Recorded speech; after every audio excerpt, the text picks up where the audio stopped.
5 miles away, Mark Sigler prepares to weather the hurricane at his home on the barrier island of Pensacola Beach.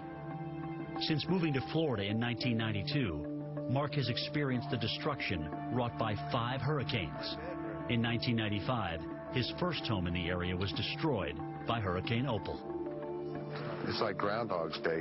You build something up, the storm tears it down, you build it back.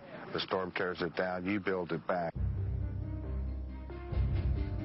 Frustrated by the cycle of destruction, Mark designs a home that he believes will withstand a hurricane.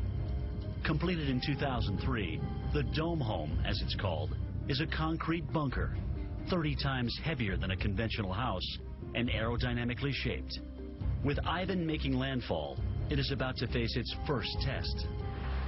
While Pensacola Beach residents flee the island, Mark hunkers down. Okay. We had done literally years of planning on this house. I mean, this house was my baby. My house's chance to prove whether my design was going to work or not. I hope I'm doing this for nothing. There was no way I was not going to be here for that event. They're being told to leave right now. Meanwhile, hurricane veteran Kerry Sanders has come to Pensacola Beach to report on the storm for NBC.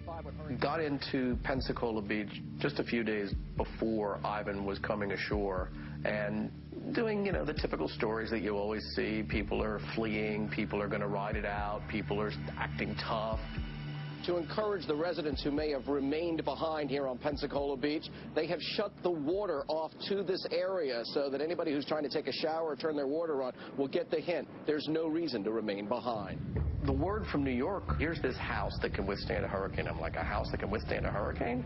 So we go over there and we meet Mark. And so Mark said, well, if you guys want to ride the hurricane out with us, we're on a barrier island.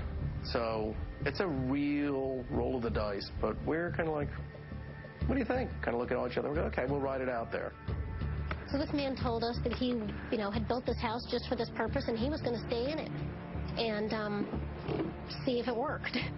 And next thing I knew, Kerry was asking, can we stay in it too? Mark, take me through the interior of your home here. Okay, some of the features, we're going to go through the house and I'll show you. Concrete floor, 6 inches thick, full of rebar, extremely tough. Concrete walls have about a 12 to 14-inch wall in most places. These are impact resistant doors. I mean, you really would have to hit this. You can beat on it with a sledgehammer. You're not going to knock this paint out. As rain begins to fall, the film crew records the neighborhood before the hurricane makes landfall. Ariola Drive and Avenue 12. And I'm going to go ahead and spray some of this stuff because some of these places will probably not be here tomorrow. By afternoon, the winds pick up to a howling 75 miles an hour. But inside the dome, the TV crew experiences a calm they never thought possible during a hurricane. This is Mark's home. Mark Sigler, thank you very much. He's decided to let NBC News stay here with him. We were doing pretty good, and then about 7 o'clock, one of the newsmen, he handed me his cell phone. He said, this call's for you. And I said, hello? And the guy on the other end was the head weatherman down at the Hurricane Center in Miami. I can understand that. And he said, you have to get those guys out of your house. You're all going to die in 70-foot waves. Okay. I thought, oh, my God, I've killed myself and these newsmen on national TV. Right there. Meanwhile, on the barrier island of Pensacola Beach, Mark Sigler and an NBC News crew are riding out Hurricane Ivan in Mark's bunker-like dome home. Sitting here with us, we've got A.J. Goodwin, who's the producer here, coordinating all of our coverage. And then there's Chuck Stewart, who's here, who's handling all of our audio connections. Mark believes that the dome can survive a hurricane. Now his life and the lives of the news team depend on it.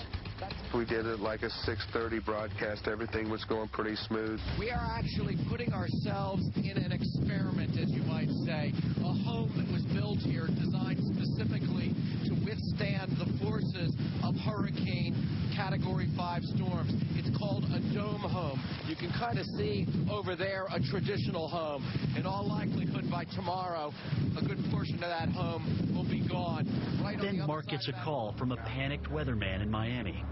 He warns them that towering waves are on their way and urges Mark to evacuate before the dome home is destroyed. Well, I told him, I said, we can't go anywhere. They closed the bridge 6 hours ago. And he said, oh, no. At that point, I could hear the panic in his voice, and I did become pretty alarmed. He said, the storm surge at your house should top out between 20 and 25 feet. The first level on my house is 22 feet. How come you're not scared? He said, I'm not scared. If I wasn't scared, I'd be stupid.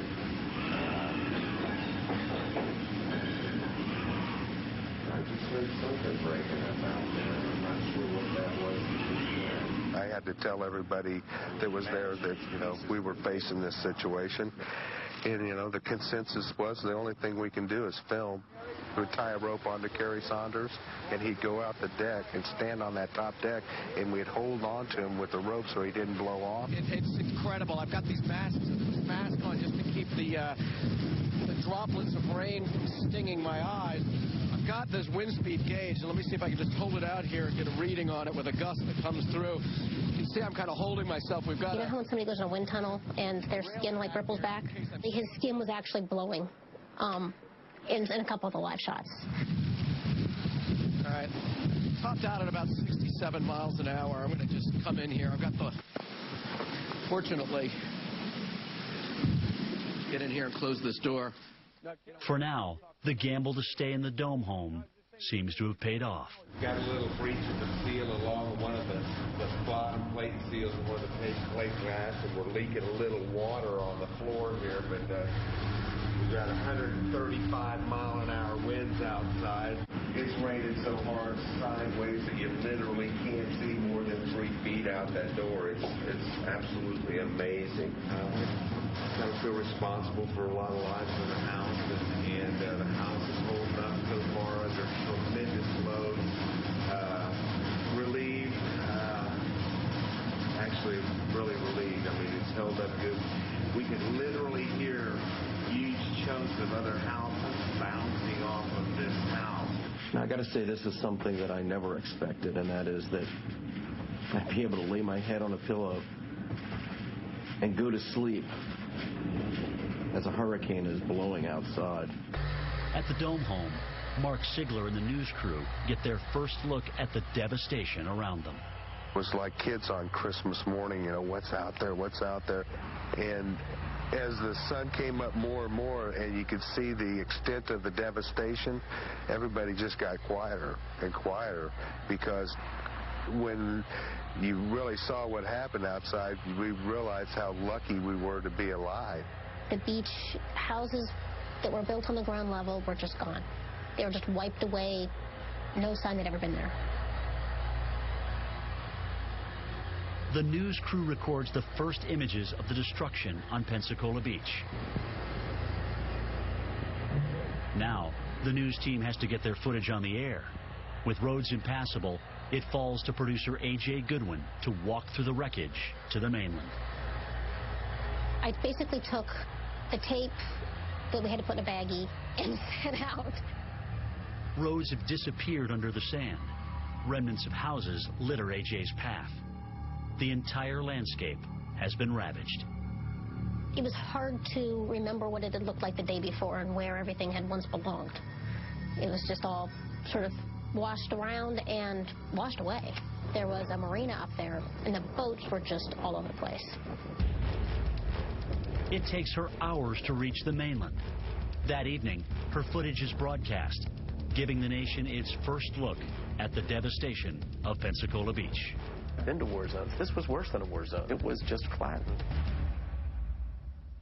Mark Sigler's Dome home survives, but his neighbors' homes have been swept out to sea.